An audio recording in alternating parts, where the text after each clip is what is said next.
And I think we're live. Hello, everybody. My name is Jim. This is More Sunshine, Please. It's the Tuesday night live stream. I hope you're doing well. I'm all right. Thanks for being here. Today, a little bit of Disney news, my top 15 list, of course, a special guest. A little recap from last week, or an update, rather. But, yeah, so full disclosure, I just finished my top 15 list 30 seconds ago. So that's why I'm a little bit late getting going, but hopefully it'll be worth it. And I hope you can hear me. I don't know. I think everything's all right.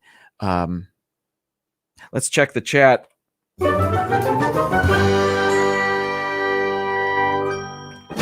Oh, now I can hear. Let's see. Scrolling to the top. Now, I know Noah posted something for me that he was in the chat yesterday, but today, what I see, today's gold medalist is Francisco. Francisco, congratulations. Our silver medal goes to Matthew and Lauren Vlogs from the West Coast. You did. You got a silver. And Super Fluffy Yeti is our bronze medalist. Thank you so much for being here and for training so hard. Well deserved. Fourth place is Noah, but Noah was here yesterday. Noah finished the race before anybody even started. Noah started before the starter pistol went off. No, I'll stop. Super Fluffy Yeti. Don't get ahead of me. No, I'm going to mention that. Absolutely. Oh my goodness. Here's another one. To the history element. Today in Disney history. This one I heard about, but I did not put on my list. So I'll read this right now. Today in Disney history, in 1994, Roger Rabbit's Cartoon Spin debuts in Disneyland's Mickey's Toontown. Fun fact of the day. Only one of many fun facts of the day. Well, thank you. Thank you for putting that in there. I did. You know where I heard that? Because I had to research my top 15 list today. I went back and I watched a Pepper Tree Villa from a year ago when they were still doing their daily dose of Disney. And I wanted to see what was going on January 26th. As it turns out, not much. But that was one of the things. So thank you for mentioning it, because I didn't mention it. So Noah, welcome in and congratulations. You are a gold medalist in perpetual. You're always a gold medalist. Okay. James Ryan is also here. Welcome in. Good to see you as always. My mom is here. Hi, Mom. Uper Wisdom Videos. Jason and Bridget, welcome in. I hope you guys are having a great Tuesday. Here's Keith, the BFD. Welcome in. Michelle the Quilter, also here. My sister, Sunshine, thanks for stopping by. Growl Guy, welcome in. Good to see you. Cynthia, Candy Mom 15 is also here. Kay Atwood, thank you so much for stopping by. Everybody, this is wonderful. Stevie Lee is here. Welcome in. Jim, why don't you start your top 15 list on Wednesdays? Is that a joke? I don't get it. Why don't you start your top 15? Oh, why don't I prepare for it? Yeah, I can't do that. Sometimes I get an idea, but then I don't work on it. Usually it works out. Today, it did cause me to be a couple minutes late, so that'll teach me. Hello, Samantha Lowe. I see you in there. Good to see you. Mar in Memphis, Seasons, greetings. Thank you so much for stopping by. Alex, the filmmaker. Check out his channel. He's got some cool stuff on there.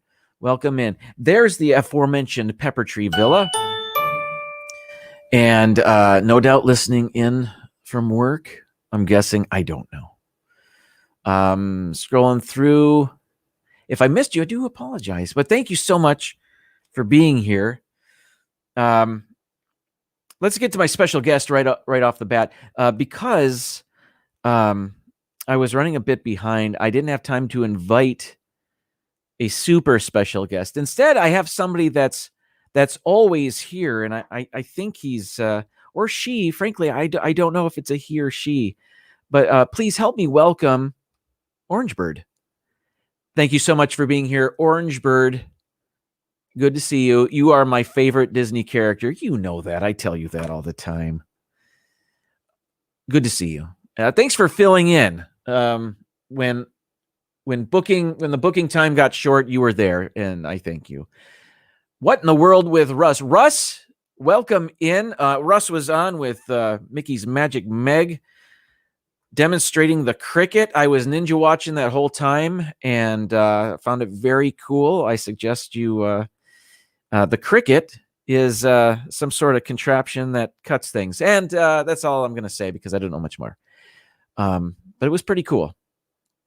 He's an expert.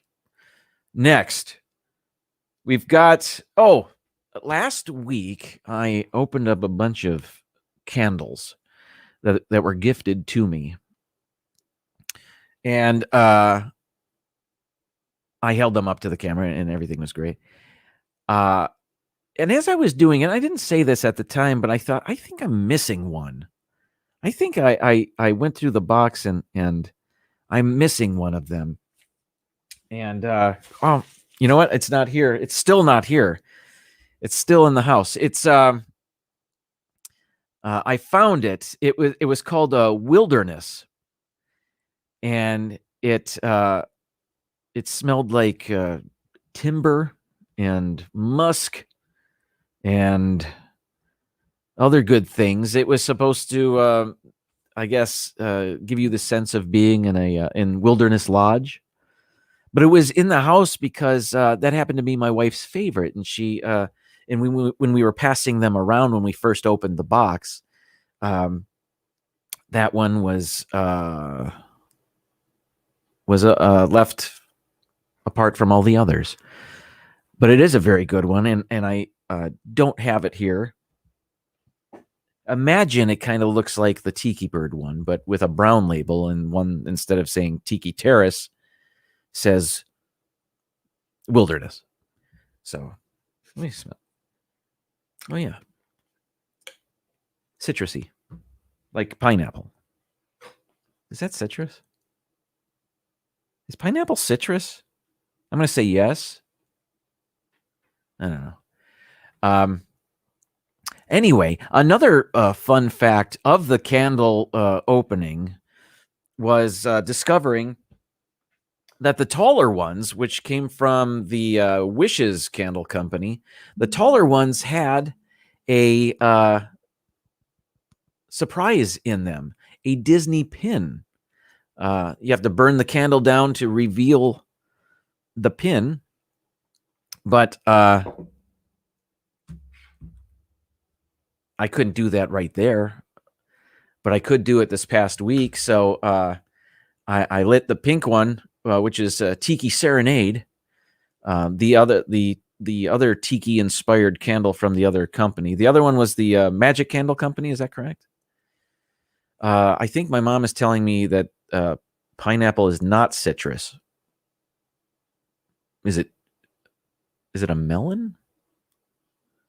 I'm going to say no to that. It's not a melon. I'm going to stop thinking about it. So anywho, I can't tell you how pretty it smells in here right now.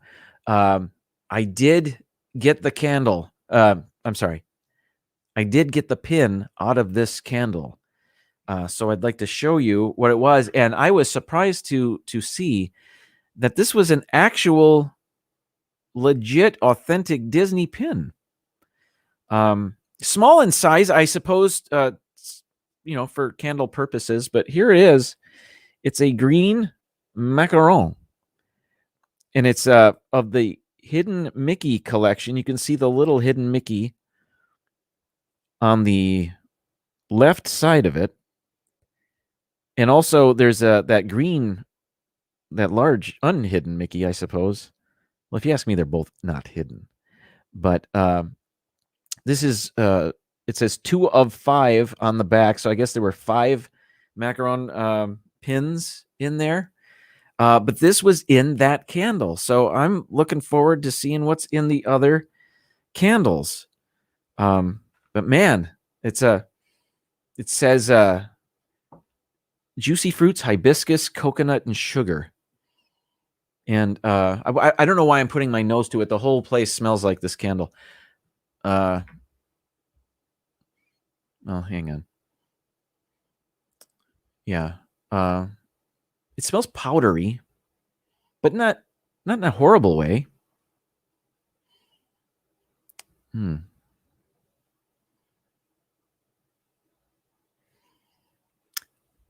doesn't smell like hibiscus necessarily to me. Maybe a hint of it. I did buy a box of hibiscus tea, and I've been drinking that lately. Apparently, it's good for high blood pressure. Not that my medication doesn't take care of that, and my vegetarian diet. Mr. Fulton Mraz, welcome in. This is pleasant, but maybe not as masculine as, say, the wilderness candle would be. All right. So that's that. Did you guys hear of the news about the Jungle Cruise in Walt Disney World and Disneyland? Well, there's some big news. Hello, innocents abroad. Welcome in. The news. Oh, hang on. I'm noticing. I saw pineapples, not a citrus fruit. They belong to that family. Hang on. If I read it to myself ahead of time. Bromelaceae family? Well, citrus fruits are from the, oh boy.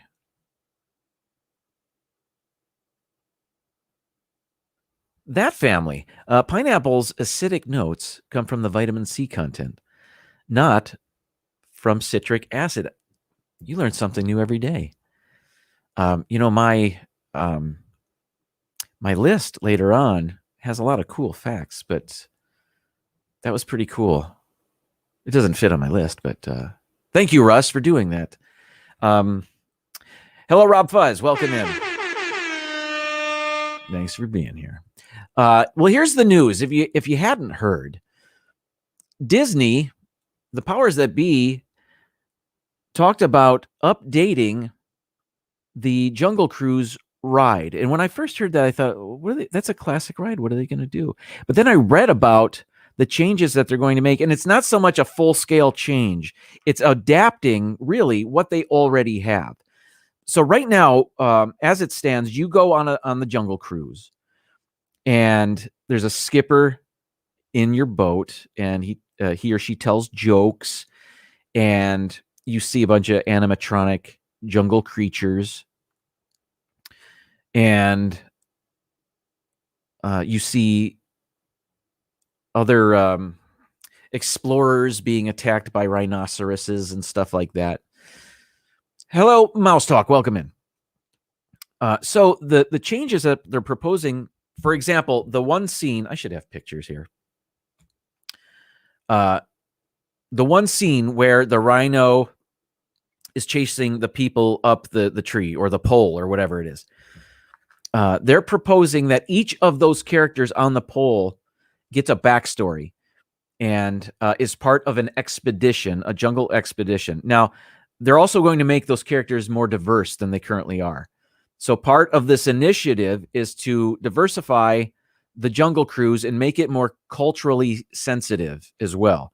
So the characters on that pole will still be on that pole. They will still be threatened by that rhinoceros, but they're all going to have a backstory. For example, one of them is going to be a birder and watch birds.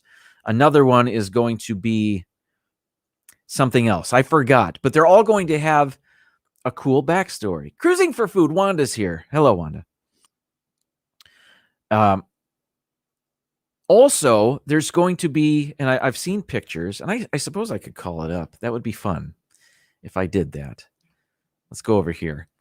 There was a picture of what looked like, well, it certainly looked like it was clear, but it was of a Jungle Cruise vessel, a boat that crashed into rocks, and it was being overtaken by chimpanzees. That was going to be a new scene in the new Jungle Cruise that they're going to do.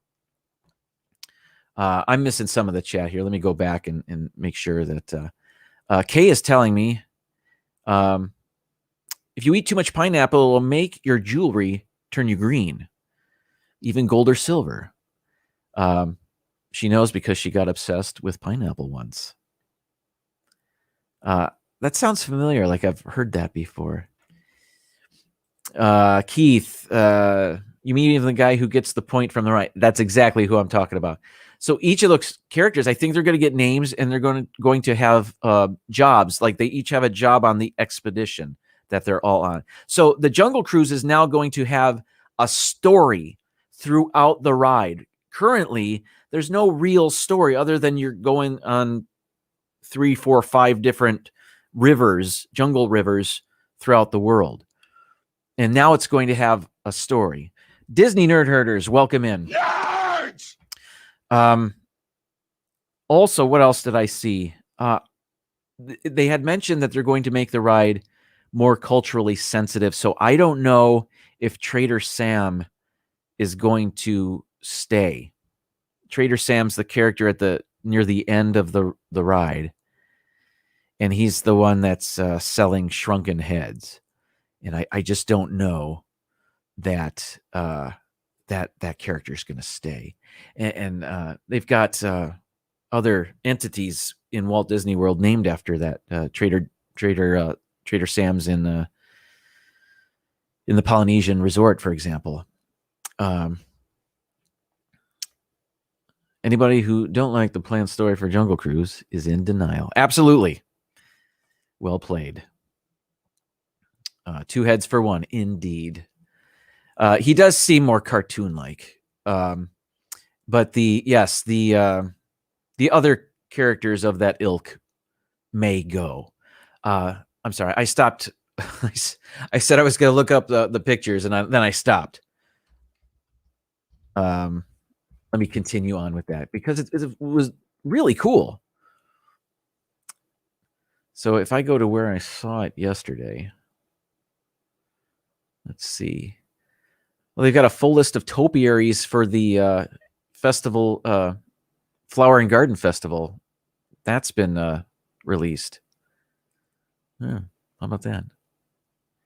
Let's see here. Oh, one thing that they said they're not going to do is they're not going to feature any characters from the new movie that's due to come out with The Rock and Emily Blunt. None of that will be in this ride.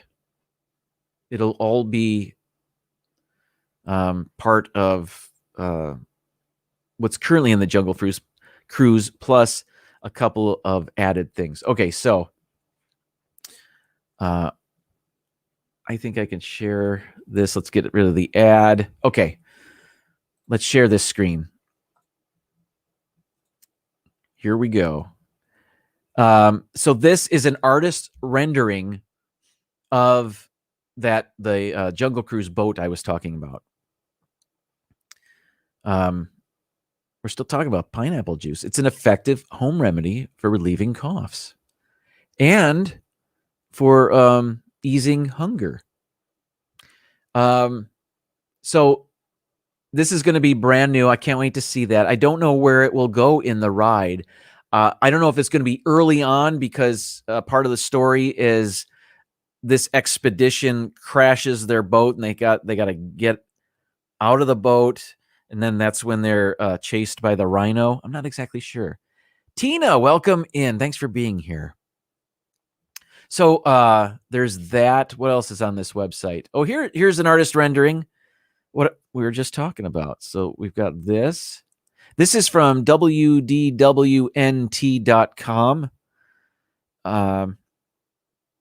So I don't know if you can tell, but so now one of these people is an artist. One has a net. I'm sure maybe this article says what all these people are specifically, but I don't know. I'm not going to read through it. Oh, right here. It's right here. There's a bird watcher, an entomologist, a wildlife painter, and a photographer. And the fifth one, I think, is the skipper. That's another thing I think I heard, that they're no longer going to have a cast member as your skipper. Hello, Paul Engel. Welcome in. And Lady Jamers is also here. Thanks for being here. Instead, the skipper is going to be on this pole here, perhaps at the bottom. I think that's the skipper. All these other guys have gear, and he's got a life ring around his waist. We'll see. But as far as changes go, I think this is going to enhance this ride while not completely getting rid of everything that we love about it. I think it's a good thing. I was excited to hear about that. I think that's a great planned change for this. That's the Jungle Cruise. All right, folks. Let's see. Well, I don't know what the plan is. Maybe I shouldn't even have mentioned the thing about the skippers. I don't think it's going to necessarily be like a recording or something, or if there's an animatronic skipper on the boat. I don't know exactly. But I had heard that the skipper will be part of this expedition. Timothy Rainwaters, happy Tuesday to you. Good to see you. I'm still looking at the picture. But the thing is, in the current Jungle Cruise, they take you on 3, 4, 5 different rivers throughout the world. Like you start on the Nile, and then you end up in Indonesia or somewhere, through that temple. So I don't know how they'll rectify that. Perhaps the river, it will be one river now, or they keep that. I don't know. I don't really know.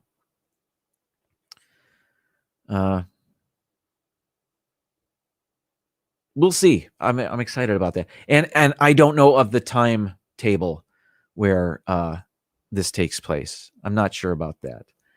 The skippers will stay, but now they will be also part of the story. So they are on the boat. There will still be skippers.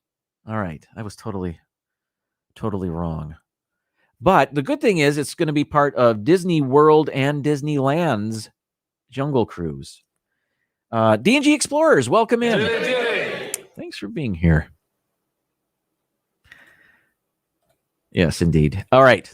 Let's get to my top 15 list, because I worked so hard on it for a good 45 minutes. And, 40, let's be honest, 48 minutes. Took me a little bit longer than I was hoping. Anyway, let's get to the genesis of my list. It's January 26th, and it seems like we're in the middle of nothing on the calendar. And I thought to myself, what is special about January 26th? Has anything ever happened on January 26th? So I did some research, and yeah, there's some things that happened on January 26th. I just didn't know most of them. Kelly's here, the Mickey Bunch, newly monetized the Mickey Bunch. Welcome in. So today's top 15 list, Jim's top 15 things that happened on January 26th throughout history. Not throughout history, a small part of history, really. So I wrote some quick notes down. I hope I can remember the things I read about. I might have to cheat and look over here at this monitor to help myself. But here we go. Things that happened on January 26th. I will say I did try to form this list from bad things to good. So we're gonna start out kind of sad, and then we're going to end on a very happy note, or kind of happy note. Let's go.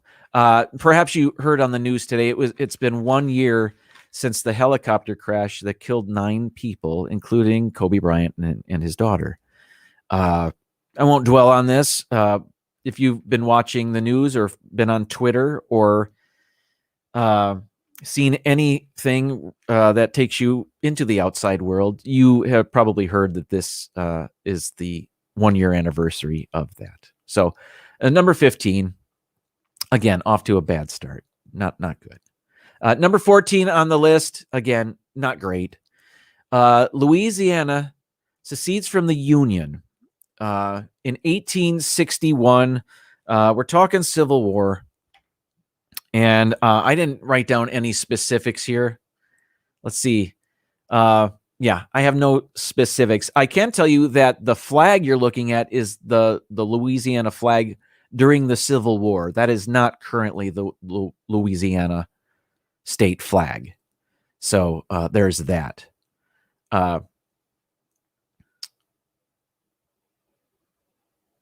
Yeah. Blaine, welcome in. Really Creative Travel. Good to see you. Let's go to number 13 on my list of things that have happened in history on January 26th. Abner Doubleday dies. Have you ever heard of Abner Doubleday? I have. But what I've heard about him has been wrong. Abner Doubleday was a general during the Civil War. However, that's not why I knew him. That's not his claim to fame in my life. Abner Doubleday, I always thought, was the inventor of baseball. As it turns out, he probably wasn't. There are writings of Abner Doubleday, lots of them. And in all of them, only once did he mention anything about baseball, and it was a request for equipment, I think during the war, maybe. He never claimed to invent baseball. However, when baseball was getting going, there was an effort to make baseball as American as possible, because there was a debate whether baseball was an American invention solely, or whether it was based on a British game called Rounders, which had 4 bases, teams of 9. They played innings. Sounds like maybe it was influenced by Rounders. But there was this effort. There was this organization that it seems like they came up with this story where Abner Doubleday was invented baseball. Although I guess that's been debunked many, many times. However, in Cooperstown, New York, where I'm going on a long time about Abner Doubleday, but this blew my mind because I did not hear about this or know about this until yesterday. Until yesterday, I thought for my whole life, Abner Doubleday invented baseball.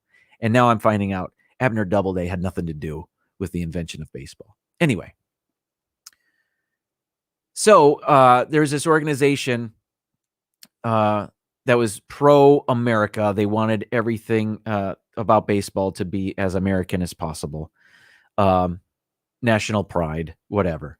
So they created this story. Now, back to Cooperstown, New York. I see it's mentioned in the chat. Tina says Cooperstown, New York has a baseball field named after him. 30 minutes from where I live. I have never been to the Baseball Hall of Fame. Someday, I wouldn't mind going there. Super Disney fam, welcome in. I missed you earlier. Thanks for being here. So anyway, yes, there is a baseball field there called Doubleday Field. They play games there.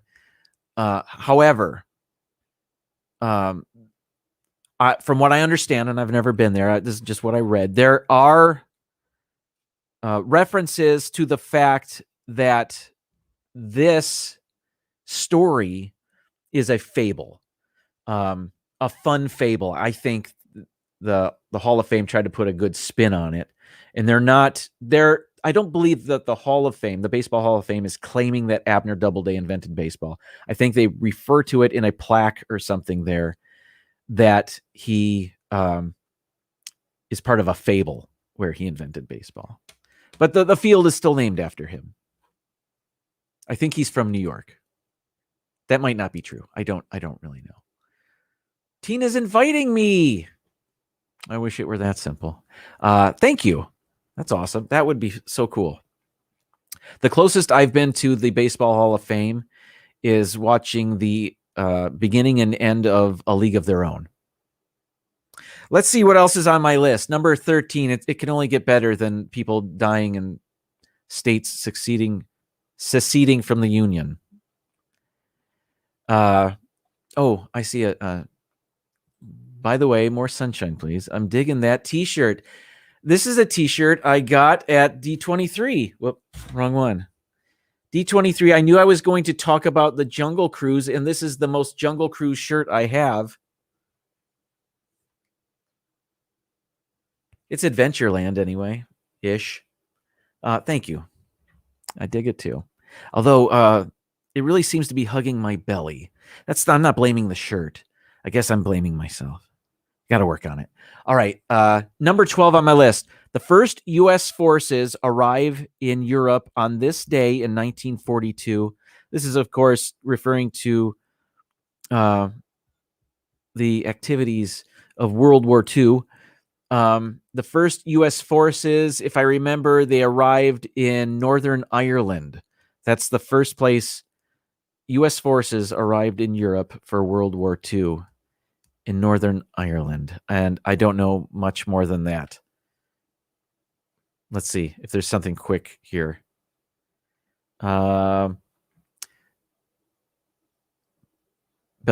I'm not sure. I think maybe. It doesn't say. Okay, we're moving on. But I guess this is, we're starting to ramp up on the good news because certainly we're there to... for good reason, I suppose. Oh, here we go. Does Mickey have a citrus swirl on my shirt? I'm going to say yes.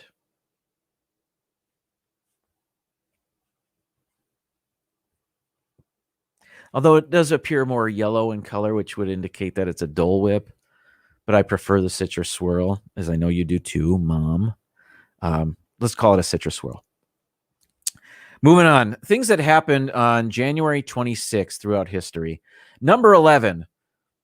The Ranger 3 satellite misses the moon. I wish I had this written down because it's a little bit funny. Let me just try to call it up. Ranger 3 is launched to study the moon. It's a space probe. However, a comedy of errors happened right after launch, and it ended up missing the moon by 22,000 miles. That sounds like a lot. This is back in 1962. This is before iPhones. You know, I'm kidding. Shelley Starwalker, welcome in. I'm going to mention Michigan later on in this list. We've kind of already mentioned it, but yeah. So the Ranger 3, I think, was a series of, well, not the Ranger 3. The Ranger program was a series of space probes. And I don't know much about it. And I don't even know if what I just said is true. But that one was launched on this day in 1962. And as far as I know, it's still out there somewhere because it never hit the moon. It was supposed to take pictures. I think there was a seismograph or something on there, if I remember what I read, and I don't. So now I'm making things up. Yeah, there was a hoverboard on. No, there wasn't. There was not. Karki, good to see you. I did say Michigan. I'm going to mention it. I think it's in the single digits on my list. Well, most everything now will be. Let's move on to the top 10 of things that have happened in January 26th in history. I know a bit about this one. John Logie Baird demonstrates the first television in 1926. John Logie Baird was a Scottish inventor. I know a little bit about him because I used to teach this stuff in my class. I am a high school television production teacher. Part of our curriculum used to be the history of television. It's not so much anymore. I still mention it because I still think it's kind of fascinating. What you're looking at, can I get a closer look? I can. Here we go. This is the image he created with, this isn't a great picture of his device, but John Logie Baird, that's him, created a mechanical television. And what I mean by that is what we all have in our homes now is an electronic television. And back when we had cathode ray tubes in our televisions, they were they used electrons were used inside that cathode ray tube to spray onto a phosphorescent covered screen, and that's how we got a picture. Kinda. Anyway, Carlos, welcome in. The Disney World Freak is here. John Logie Baird predated the electronic television. He invented a mechanical television that had a bunch of had a spinning wheel in it. A light would shine through it. It produced a very crude image. This image that you see is what he created. Now, it's not great. That appears to be a face, but you can see all the different lines there. Those, you can say that those are the lines of resolution on his first television. He didn't even call it a television. He called it a televisor. And it was in a giant case that you can kind of see there. And he did it. He wirelessly transmitted a moving image via a television type device. And it was kind of quite ingenious what he did. The spinning disc inside, I won't go on about this, but it had holes in it. So each line of resolution corresponds with one of the holes in that disc. So there were, I don't remember now, 20 holes in the disc. So there were 20 lines of resolution or something like that in the first televised image. Well, later on, a few years later, a man named Philo T. Farnsworth invented the electronic television. And he's the one with the idea with the electrons and stuff like that. So he demonstrated his television years later in the 30s, and it was a much superior quality, of course, televised image. And when John Logie Baird saw that, he gave up on his television. Now, John Logie Baird invented other things, I believe, but I think he spent a lot of time on the television. I think that he thought that was going to be his claim to fame. His well, it is, but I think he thought it was going to make him a rich man, and it did not. Nor did the television make Philo T. Farnsworth a rich man. He was kind of screwed out of his due by Sarkov.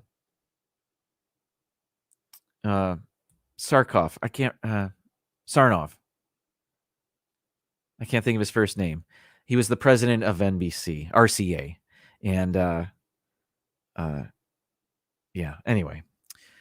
So John Logie Baird invented television, the mechanical television.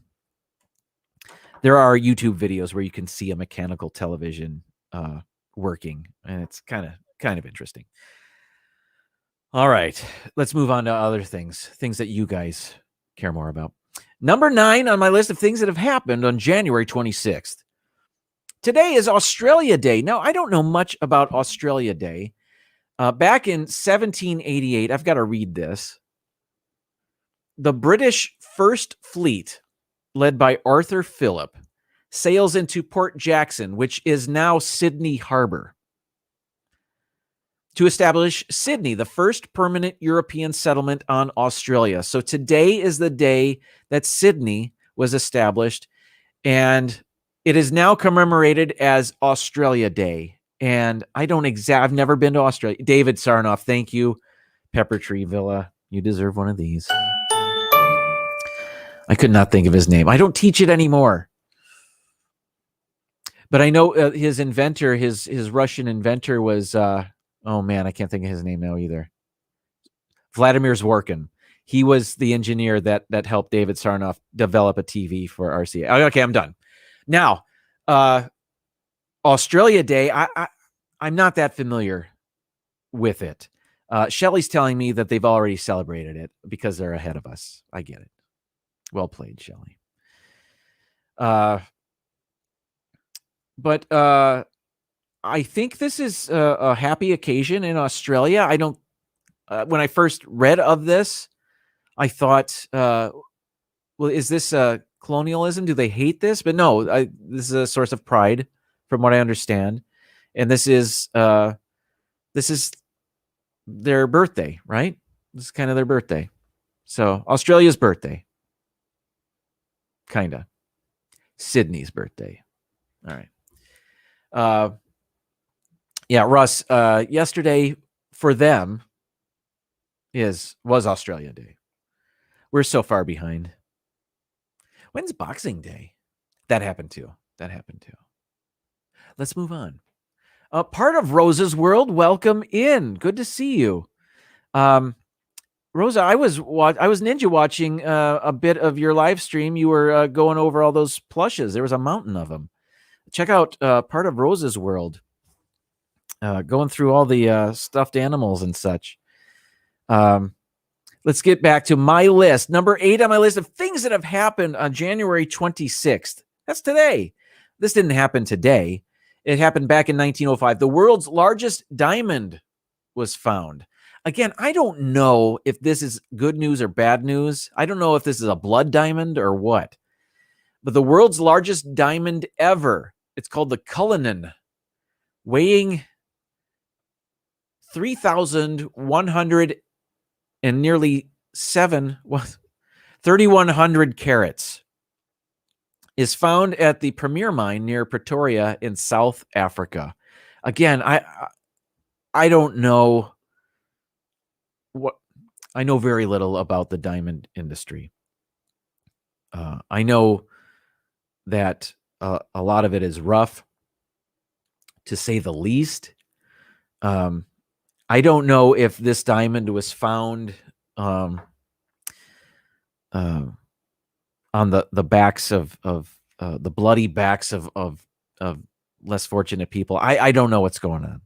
Maybe this should have been lower on the list, but it's interesting. I think it's still the largest diamond ever found. Yeah, it's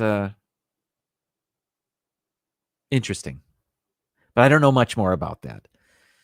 But you can see, I mean, it fills that guy's hand. Amazing. Next, number 7 on my list of things that have happened on January 26th. Henry Leland launches the Lincoln Motor Company today not today. January 26th, in 1920. Henry Leland then went on to sell. Henry Leland was a former employee of Henry Ford, from what I understand. He went on to break away and launch his own motor company, the Lincoln Motor Company, in 1920.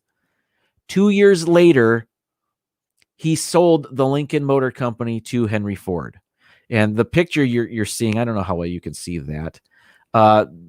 That's Henry Ford. And that's Henry Leland, the guy with the cool, really fluorescent white facial hair there. But that was interesting. Also, Henry Leland, if I think he had another claim to fame. Oh, also Cadillac, but not today, not on January 26th. He did not, Cadillac didn't happen today, but he founded Cadillac and Lincoln. That's amazing. I did not know that until today, January 26th. He was born in Vermont and passed away in Detroit in 1932 at the age of 89. How about that? 2 home runs there. Well done, Henry Leland. Yeah, how about that? Next, number 6 on my list of things that have happened on January 26th.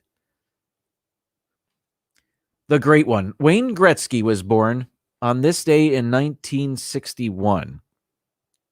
Wayne Gretzky, the greatest hockey player ever. Certainly the greatest offensive hockey player ever. I suppose Bobby Orr would be the greatest defensive hockey player ever. Debatable, I suppose.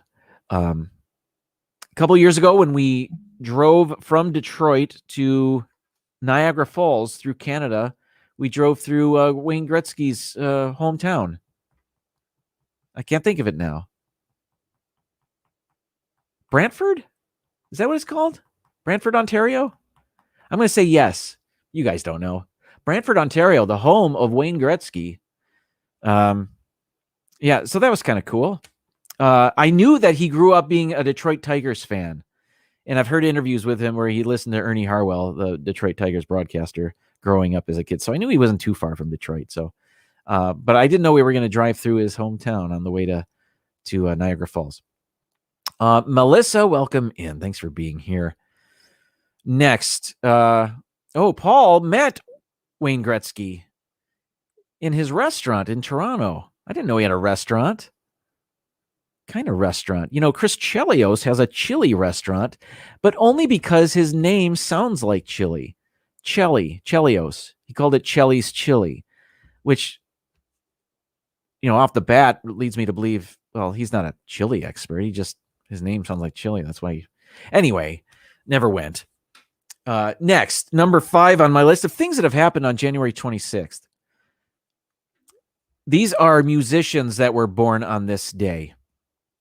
Eddie Van Halen back in 1955, who just passed away within the year, right? Didn't he? Yeah, just months ago, really. Anita Baker, Detroit's own Anita Baker back in 1958. And the other half of Wham, Andrew Ridgeley, the one that's not George Michael, back in 1963, he was born. Now, Andrew Ridgeley, I know the least about on this list, really. I knew that George Michael of Wham, they were the duo that called themselves Wham. I knew that George Michael wrote most of their songs. But one that Andrew Ridgeley wrote, I think one of the only ones, one of the only hits that he wrote for Wham was a song called Careless Whisper. And he is still getting royalties for that song. So I'm glad he's getting something. That's a good one. That's a good saxophone-filled 80s banger. I don't know. I'm trying to mix my decades and my slang. That was lame. Oh well. Moving on. Does his restaurant only serve soft food since most hockey players don't have teeth? Wayne Gretzky has all his teeth, I think, because his teammates wouldn't let anybody, punch him, touch him. But hockey players lose their teeth because of sticks and pucks to the face. Not necessarily because of fights, but whatever. Yes, hashtag saxophony. Keith's going to be in Orlando to celebrate his 60th birthday. Awesome. So Eddie Van Halen was one of my favorite bands in high school. Anita Baker was a source of pride because she was from Detroit, and Andrew Ridgeley was the other guy in Wham. Okay, next, number 4, my last birthday on the list. And there wasn't a lot of Disney stuff that happened on this day in history. Matthew and Lauren Vlogs mentioned the one thing about Mickey's Toontown in Disneyland. And I found a couple of things. One was this is the birthday of Doc Hudson himself. Paul Newman was born on this day in 1925. His Disney connection, of course, is voicing the character Doc Hudson from Cars. not the sequels that I know of. Or maybe his voice is heard in Cars 3, like in flashbacks. I'm not sure. Keith was born on June 10th. I was born on June 24th.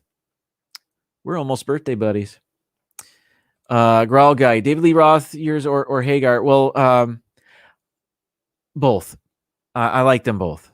I don't have a preference. I'll tell you what. David Lee Roth can't sing anymore, but Sammy Hagar still can. I know that. Watching a Van Halen concert performance from just a few years ago was hard to listen to David Lee Roth try to sing. I didn't like it. Yeah, I guess he's all right. Yeah, so that's one of the only Disney connections I could find. Other than this, number 3 on my list.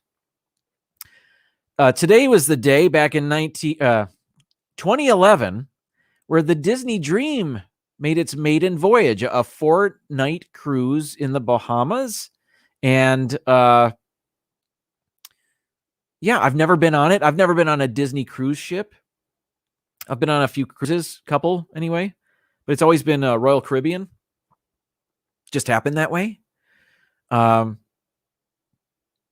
But yeah, this back in 2011, I think maybe D&G have been on the Dream. I can't be positive about that.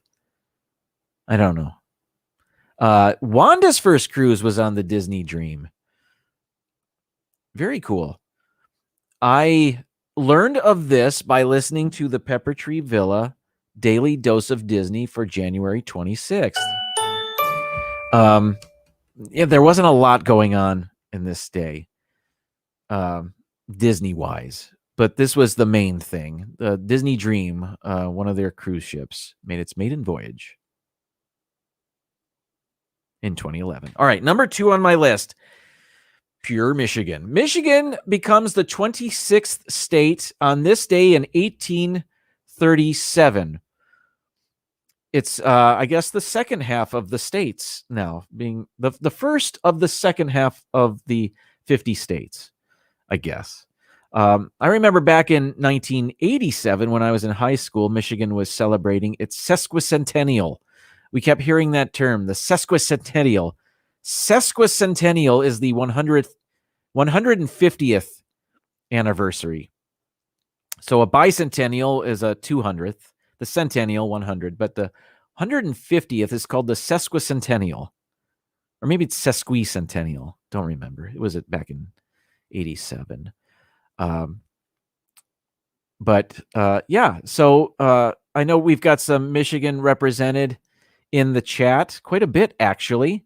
Shelly and Carol and Mom and my sister and Uper Wisdom Videos and maybe others, whatever. But woot woot indeed. Hooray for Pure Michigan. Number 1 on my list of things that have happened on this day in which is January 26th. And this is the coolest thing I found. I was happy to read about this. A man named Charles Dewdraw wins the first ever Winter Olympic gold medal back in 1924. Charles Dewdraw was from New York. He was a speed skater. I've got to find it now because he was in, I think, 3 events. He won gold in, let me call it up. 1924. It's not on this list. I got to look it up somewhere else. Anyway, he came in first in this event, which was, I don't even know. I can't even remember which length it was. But look, it looks like he's wearing long johns. How athletic gear has come along. Is Amy here? Welcome in. Anyway, the other 2 events he tried in those Olympics, which took place in France, he got like 10th and 13th place, but he won the gold in this one. I'm guessing everybody else fell down. I'm not exactly sure. In the palm of your hand, Jim, where are you from? He's referencing how people from Michigan use their hand as a map. I am from the Detroit area. I'm from Wayne County, which is right here. Higgins Lake is about here. I love that place. We've got Traverse City up here. The Upper Peninsula is over here.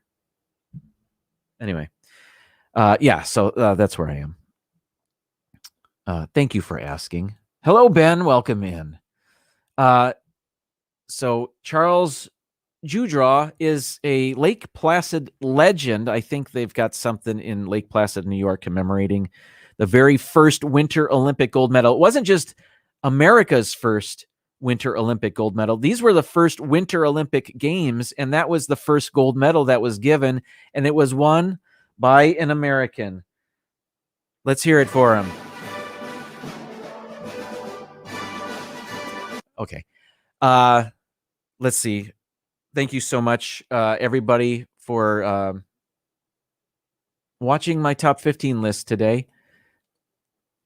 There we go. I want to thank Dean from The Live Place. TheLivePlace.com is a website that he's got all these different live streams like mine and unlike mine, really. If you're into family-friendly live streams where people love Disney or cruising, I think he's got some with food.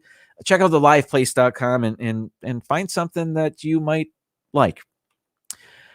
This is your Tuesday night lineup for live streamers that I am most familiar with. At 4 o'clock was Carlos, the Disney World Freak. He was in here earlier. Pete McDevitt, welcome in. 5:30, Brandy and Dave. 6 p.m., Sherry. She's a travel agent. Awesome Sunsets Travel is her deal. 7 p.m. is myself and Zippity Doodad. I don't mind if you watch us both at the same time. That's cool with me. 8 p.m., starting right now, Mouse Talk. Walt and Melissa, they were in here as well. Go check them out. After them, though, 9 p.m., Viapre Project. And 10 p.m., The Hitchhiking Bones. All very cool shows. Dre Houston, welcome in. Thanks for stopping by. The Disney Nerd Herders. Oh, I'm not ready. Now I am. Nerds! Tomorrow, Wednesday night live stream. They're also doing Sunday live streams at 11 a.m. Eastern. So that's cool too. There's D&G Explorers doing Dilly to them. They're right after the Disney Nerd Herders. Wednesdays at 8 p.m. Eastern, 5 p.m. Pacific. They're out in California. Rob Fuzz on Fridays. Rob is celebrating his 50th birthday this Friday at 3 p.m. I'm going to send in a video because that's too early for me. I'm still at work. I'm going to send him a video wishing him a happy birthday for his live stream. But Friday at 3 p.m. this week, so don't look at that time. Check out Rob Fuzz and his 50th birthday celebration. Bob and Ashley, I don't know if they're still on hiatus or not. They might be. I know they released a YouTube short a day or two ago, but when they go live, they're on Sundays at 7 p.m. Eastern. There's Pete McDevitt, who's on just about every other day. And he's amazing and a great friend and supporter. Pete, are you doing a Super Bowl live stream? I imagine you are. That would be cool to watch. He does the football live streams and Disney, and he interviews everybody in this community. It's very cool. Pepper Tree Villa is here Mondays at 10 p.m. Eastern, 7 p.m. Pacific. Again, they're in the West Coast, so they start just a little bit later. But they have that Monday live stream, and they do it. It's Ben and Arnie and Doug and Sherry as well. And it's awesome. They're doing crafting. They're watching Hallmark movies. Give them a try. And then finally, I want to mention Magic of the Mouse Radio, WDIZDB.com, or any number of internet radio streaming apps. You can hear Magic of the Mouse Radio. Just give it a search.